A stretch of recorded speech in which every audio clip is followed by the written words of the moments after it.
ผมอยากจะย้ำอีกหนึ่งครั้งว่าห่วงเวลาที่สำคัญที่สุดของพ่อแม่พี่น้องประชาชนไทยในการเลือกตั้งครั้งนี้ก็คือการเลือกตั้งในวันที่8 กุมภาพันธ์กาเพื่อสร้างการเปลี่ยนแปลงกาเพื่อสร้างรัฐบาลประชาชนครับทุกท่านครับในปี 2569 นี้จะเป็นปีที่ประเทศไทยเติบโตช้าที่สุดในอาเซียนครับทุกท่านทราบดีแต่ความน่ากลัวไม่ได้อยู่เพียงแค่ตัวเลข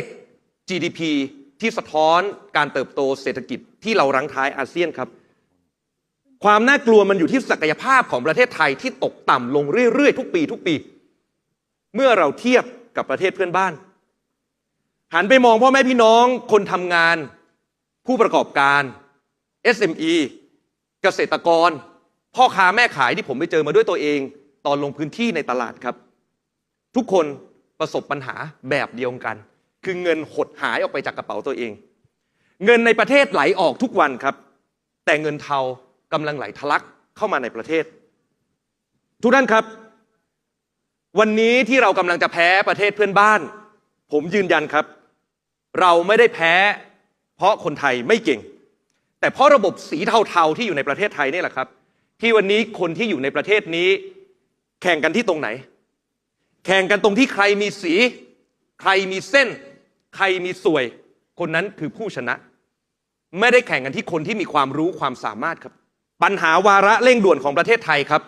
คือการปฏิรูประบบบริหารราชการแผ่นดินให้ลีนและคลีนเพื่อทำให้นักลงทุนเกิดความเชื่อมั่นครับ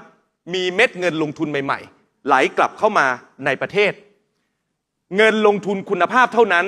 ที่จะสามารถสร้างงานคุณภาพได้เราเห็นการแสดงความเห็นของผู้บริหาร Tesla ใช่ไหมครับจะเข้ามาลงทุนในประเทศไทยต้องทำยังไงครับจ่ายสวยทุกขั้นตอนแล้วทุกท่านคิดว่าถ้าภาพลักษณ์ของประเทศไทยยังเป็นแบบนี้อยู่จะมีเงินลงทุนไหลเข้ามาในประเทศเพิ่มเติมหรือไม่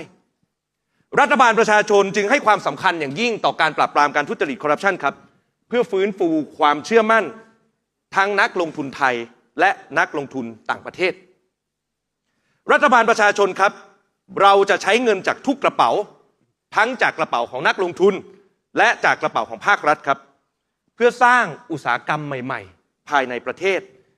ผ่านการจัดซื้อจัดจ้างอย่างมียุทธศาสตร์